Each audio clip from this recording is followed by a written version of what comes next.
Hey there nation, and welcome to the show where we help you to play miniatures wargaming on a budget.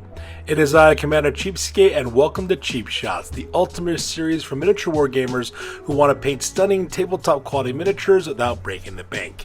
In this series, we'll show you how to save your money on your miniature wargaming hobby by using affordable craft paints, budget-friendly tools, and clever techniques. So whether you're a beginner or a seasoned hobbyist, you'll learn how to achieve incredible results without the premium price tag. And on today's video, we're going to show you guys how to paint up a regiment of Minotaurs for your Beastmen armies for games of Warhammer the Old World. And by following the tips, techniques, and materials that we suggest, we can have a grand total investment of $48.79 in order to paint up your miniatures in this beautiful tabletop standard, as you guys see right before you. Now when you compare that from Army Painter as well as Citadel's cost of $201.39, we're going to help you save over $152.62 on your miniature painting. So that being said, let's go and talk about exactly how to cheaply and quickly paint up some Minotaurs for your games of Warhammer the Old World. So the first thing you have to do, of course, is to assemble your miniatures. Now, I'm going to be perfectly honest with you guys, I don't actually have very many Games Workshop Citadel Minotaurs in this unit. Most of them are actually conversions that I made using some bits and pieces of some Minotaurs that I bought secondhand for some secondhand sprue that I purchased, as well as some Reaper miniatures in order to make a full 9-person regiment. 8 normal, and then, of course, 1 Doom Bull. And so because of that, if you're wondering what these miniatures look like, they look a little bit different, that's the reason why. These 3 miniatures, however, are official Games Workshop miniatures. I got a Doom Bull there and the Forge Roll Resin on the right hand side, as well as 2 more normal Doom Bulls, regular Minotaurs from a regiment of just normal box set, I guess the 3 of them, I suppose. Now unfortunately I wasn't able to get a full set for these because I bought these second hand, but once you have your miniatures completely assembled, the next thing you gotta do, of course, is to prime them. My suggestion is to use flat red primer by Rust-Oleum. You can get this at your local Walmart, and I give it an all over coating of this color all over the miniature. Now, priming does a couple of things that's important. The first thing that it does, of course, it gives you a surface for your acrylic paints to adhere to. Unfortunately, if you were to paint your miniature with just bare plastic, the slightest bit of friction would cause the miniature paint to rub off your miniature, which would ruin the overall finish. So because that priming does that. The second thing that priming also does too is also has a large impact on the vibrancy of the colors that you're going to use on your miniatures. Traditionally speaking, the brighter the paint job, the brighter the primer that you want to use, while the more subdued the paint job, the more darker the primer you want to use.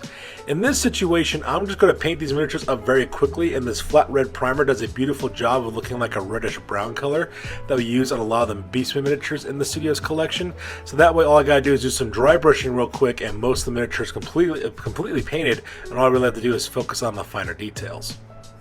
So as you can see, I have my 9-man squad completely primed as well. The next thing I gotta do, of course, is to touch up your miniature, because unfortunately the spray paint won't go everywhere. There'll be some little nooks and crannies that you won't be able to get into. So because of that, in order to help fix that problem, we're gonna use Nutmeg Brown by Apple Barrel Paint. And the reason why I like using this color is because it's a beautiful reddish brown color. I use it for the darker skin tones in my painting for my miniatures. And I just put just a couple of coats of this directly in all the parts that are still exposed that the spray paint didn't manage to get. The nice thing about it though is that it's a close enough color to the Rust-Oleum flat red primer that you won't really notice it. Plus, when we start doing dry brushing, adding more colors onto the miniature, it's going to solve all that problem, and it's going to blend right in. So now that we have our priming done, the next thing we're going to do is to do some dry brushing. We're going to do a heavy dry brush using some Flesh by Apple Barrel Paint. We're going to use this directly all over the entirety of the miniature. And dry brushing does a couple of things. The first thing that it does, it creates the illusion of depth on your miniature by creating the illusion of depth by keeping that darker color in the recesses while using the pigment of the paint to adhere to the raised surfaces. As you can see, we can see the individual musculature of the hands as well as the muscles. There's a lot of flesh exposed on these miniatures. So we're going to dry brush this with the flesh color to make it look like it's part of their skin. It looks like I have kind of like a ruddy, kind of brownish, reddish colored skin, and that they have some highlights on top of that as well. Now, usually when I do dry brushing, I try to go with a lighter dry brush and slowly build up successive layers of brightness onto your miniature to bring in whatever degree that you'd like. In this case, though, I recommend just doing a heavy dry brush all over it, just because the dark red primer, flat red primer, is quite dark, so you want to just kind of automatically just bring out that brightness in your miniature. And we're going to deep our miniatures one more time by adding another additional level of dry brushing. This time we're using Peaches and Creams by Delta Serum Coat. You can get this at your local Hobby Lobby. It's a really cheap price. And it's a nice kind of pale flesh color. We're going to add that as a heavy dry brushing all over the entirety of the miniatures once again. But this time though, I'm only going to split the squad in half.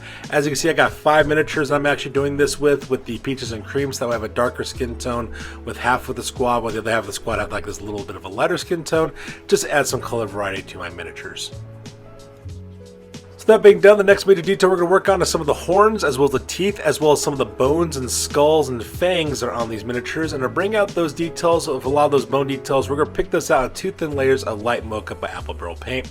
You can get it at your local at your local Walmart. It's a nice kind of pale kind of bone color, and we're using this for some of the bone elements like the fangs, the teeth, the bits of skull, as well as bones that are on these characters as well. They're kind of spread out throughout the entirety of the miniatures, and we're just going to bring out that detail with those 2 thin coats. So now that we're done with that, we're going to start adding the accent colors, specifically the tufts of fur, as well as some of the scales I'm laying in these miniatures and some of the fabric that they're wearing as well. Now, if you guys have ever watched my video about the Beast mode, where I was actually showing off the showcasing of my Beastmen army, you know I was using a lot of teals, blues, as well as greens in order to make those accent colors, so that way it contrasts nicely with all the earth tones that are in the miniatures as well. So as you can see, for some of these guys, I picked out their scales because these are some troll miniatures that I got from Reaper Mini. I picked out some of those and Tuscan Teal by Apple Barrel Paint. Some of the other characters I picked out in Green Turquoise by Apple Barrel Paint. Some of the other fighters I picked out their fur as well as scales with some Holly Branch by Apple Barrel Paint, and then some of them I did blue, bright blue by Apple Barrel Paint as well, as same thing with the banner that this character is carrying as well. And I put 2 thin coats of this color directly on all the fur as well as the scales and other accents that I want to actually have that bluish color. The idea behind this, of course, is that these guys are basically dyeing their fur in order to match up the rest of the warband. Just because I have a lot of war paint going on for a lot of the miniatures in the studio's Beastmen Army collection. The next detail we're going to work on is some of the fur as well as some of the clothing that these characters are wearing, as well as some of their horns as well, just to add a little bit of variety to these characters. So to do that, I'm doing a couple of things. First of all, I'm painting out the horns as well as the fur that some of these guys are wearing in some pigment paint by Apple Barrel Paint as well. Same thing with some Tuscan Teal for some of the clothing, as well as Holly Branch, as well as bright blue for some of like the leather that these characters are wearing, some cloth wraps, some pieces of fabric on them, some of the fur tufts that are exposed on these guys as well, just so that way they match up with the rest of the Minotaur warband. And because some of these guys have their tongues sticking out of their mouths, I decided to pick that detail out in 2 thin layers of Cameo Pink, which is a nice bright kind of candy pink kind of color. The next detail we worked on some of these miniatures are things like the horns, for example, some of the Minotaurs, as well as their hooves, as well as some of the claws these characters have as well.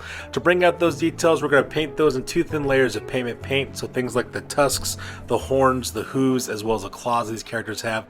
That way it just kind of contrasts nicely with all the brown that are in these miniatures.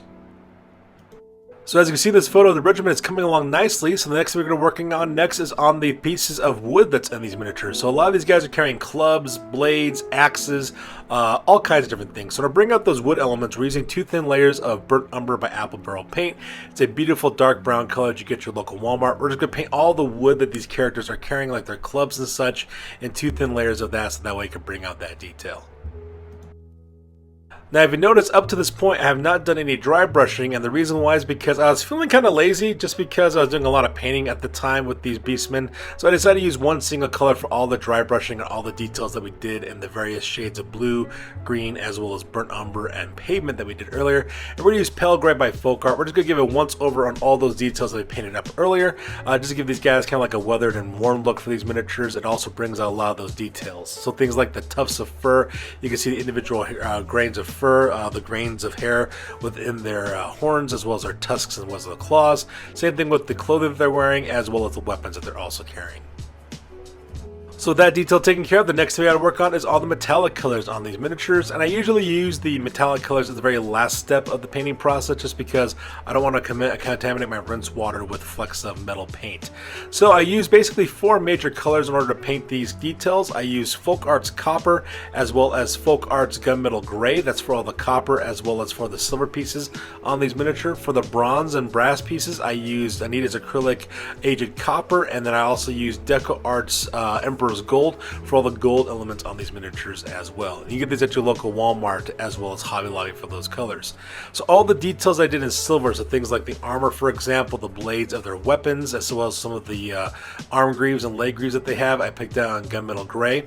Some of the other armor panels I picked out in 2 thin layers of copper, so that way I add some accent colors, as well as retributor armor. So things like the helmet of the Doombull, for example, the Chaos iconography that's hanging off their armor. Some of the armor panels I also painted up in aged copper by Adidas acrylic. The thing you want to make sure is that you don't want to make sure that the miniature doesn't have just one single color of metals. You want to alternate between different colors to add some visual interest. For example, if you look at my Doombull, for example, he's got a silver arm greave covering his right arm. On his big shoulder there on the left arm with a horn sticking out, I painted that in aged copper. For his helmet, I painted gold, and then I also painted the gold accents on his blades of his weapons as well. That adds a lot of visual interest to these miniatures because you're using all types of different colors in order to bring out those details. So now that we're done with the metallics, start working on some of the finer details. For example, these guys have pieces of stone that are kind of hanging off their bodies. So in order to bring out that detail, I use Winter Green by Attleboro Paint because I want to make it look like these guys are carrying bits of pieces of warpstone with them. Just because of my imagination, that's pretty much how it would work. Same thing with Ripe Tomato, things like little satchels and bags are hanging off their belts. I picked down that thin color. The last detail we're going to pick out before we move on to the bases is on the cording of the weapons, as well as some of the wraps around their hands as well as their feet. For that detail, I decided to pick that out in Mermaid Blue by Delta Serum Coat. It's a nice bright blue color that contrasts nicely with all the earth tones and browns are in these miniatures, and it also ties in with the rest of the army that I actually have as well. And at the same time, makes it a little bit more of an eye-catching detail for these characters. So things like the grips of the weapons, for example, the pieces of string hanging off of their horns, for example, these are all different colors I picked out in that color. So the next detail we're going to work on are on the bases that these characters are standing on as well. I added a lot of texturing to these bases, and to make it match the rest of the Beastmen army, I decided to paint the bases 2 thin layers of Tuscan Teal by Attleboro Paint. That Tuscan Teal color does a nice job of contrasting with the brown, black, as well as other earth tones that are spread throughout the rest of the army, as well as with this unit. And it kind of makes a nice little contrasting details, so that way the base has its own details, and same the miniature. The next step on the bases, of course, was to dry brush the texturing on the bases with some Dutch Aqua by Folk Art. It's a nice pale kind of teal color, turquoise color. As you can see, I just did a quick dry brushing all over the material, all over the texturing of the bases. Brings out a lot of that sand-looking texture as well as the stone that these guys are walking on, and it contrasts nicely with the rest of the colors that we use for the rest of the warband. So now that we're done painting, the next we got to do, of course, is an oil wash all over the entirety of the miniatures. Now, for the oil washing step, a lot of people like to use Army Painter Strong Tone in order to achieve that effect, which is perfectly fine because it's a wonderful product, does exactly as advertised. The only problem, though, is that Army Painter Strong Tone is quite expensive at $37 a can, while a can of mid-wax polyacrylic in Mission Oak only costs $6.99 at your local Walmart and achieves the exact same results. So what I do, of course, I take that mid-wax and I apply it all over the entire of the miniature like a wash and basically set this stuff to dry and to cure. Now when it comes to this oil wash, the nice thing about it, of course, is that it does a couple of things. The first thing it does, of course, is it seeps directly into the recesses of the miniatures and brings out a lot of those details we couldn't see, like the individual grains of fur, the musculature, the weapons, the armor panel, as well as the texturing on the bases. The other thing that the oil washing does too is it smooths out the transitions between our dry brushes as well as our base coats, so that way that chalky appearance is no longer around and it smooths out those 2 different layers seamlessly. And the very last thing it does too is it also darkens down the value of our colors as well, which is why we use such bright colors in the beginning, because this oil wash is going to meet it down. Now this stuff does have polyurethane inside of it, so you do have to let this stuff dry and cure for about 24 hours. So my suggestion is to make this the very last step of your painting process, and then you can return it back to the next day and start picking up where you left off. So 24 hours have passed, and the next thing we're going to do now is start working on the bases. We're going to rend the bases in 2 thin layers of Territorial Beige. The reason why is because it's a nice contrasting color with the Dutch Aqua that we have on the bases, as well as the Tuscan Teal. Plus, it's the same color used for the Beastmen army in the Studios collection, and it kind of matches with the Wood Elves as well. Kind of like that whole Sylvan look with the like woodland type of terrain. Now, unfortunately, I forgot to take a picture of the matte varnish steps, so I'm going to use this real quick. You want to make sure you do the matte varnish first before we do the homemade gore effect on these miniatures. And the reason why is because there's a high gloss finish with the polyurethane from the mid-wax. So if you like that candy coated kind of look to it, that high gloss sheen, you can of course skip this step. But I like my miniatures to have more of a matte varnish, so I like to use some Krylon matte varnish spray that I get at my local Walmart. I just do it once over with the entirety of the can all over the miniatures, so that way it kind of dulls down that sheen and meets down that color, and you can see a lot of the details that are coming out. And now that we're done with that step, the next thing we do is the homemade gore effect. And the reason why you want to make sure you matte varnish your miniatures first is because you want a high gloss finish on that gore effect. So for my gore effect, I like to use mid-wax polyacrylic in a clear color with a high gloss finish. That way we can actually get this nice like shiny look to it. And then I mix it up with some Nita's True Acrylic red paint that I get from my local Hobby Lobby. I do a 50-50 mixture, 50-50 of polyacrylic, high gloss clear with True Red by Nita's Acrylic. And then I apply it like wherever parts that I want to actually have all the blood and gore. And as you can see, it has that nice kind of shiny, kind of like gory kind of look that's also high kind of gloss kind of finish. So I did things wherever I thought gore would be on these guys, so like on the blades of the weapons, the hands that they have, around their mouths, as well as their horns, dribbling down their chests, all kinds of things. I want to make it look like these guys just got done just, you know, chopping down and destroying an enemy unit and then feasting on his flesh before they decide to move on. And the reason why is because, of course, Minotaurs have that blood greed special rule where they basically stop and eat the dead because, you know, they consume the flesh of mortals. And that's pretty much how you get that gore effect. And here's the overall finishing of the entire unit. As you can see, the regiment is now completely finished. It is a 9-man regiment or an 8-man regiment with a Doom Bull by himself. There's a lot of things I can do with this miniature as well. And as you can see, they have a beautiful tabletop quality finish. And at the same time, we saved a bunch of money at the same time. So now that we're going to talk about exactly how we did our cheapskate method, let's talk about what you need to purchase from both Citadel as well as Army Painter if you want to achieve the exact same results we did, but using those name brand paints instead. So this is the shopping list you need to purchase from both Army Painter as well as Citadel if you want to achieve the exact same results we did, but using those name brand paints instead. You'll need to buy a can of Army Painter color primer, this case for brown. That's going to cost you $17.99. You also need to buy the colors Thunderhawk Blue, Baneblade Brown, Fulgrim Pink, Teclis Blue, Caliban Green, Bugman's Glow, Cadian Flesh Tone, Baylor Brown, Gauss Blaster Green, Eshin Gray, Trollslayer Orange, Flayed One Flesh, Baharoth Blue, Mephiston Red, Ulthuan Gray, as well as a pot of blood for the Blood God, and each of those colors would cost you $4.55 for those.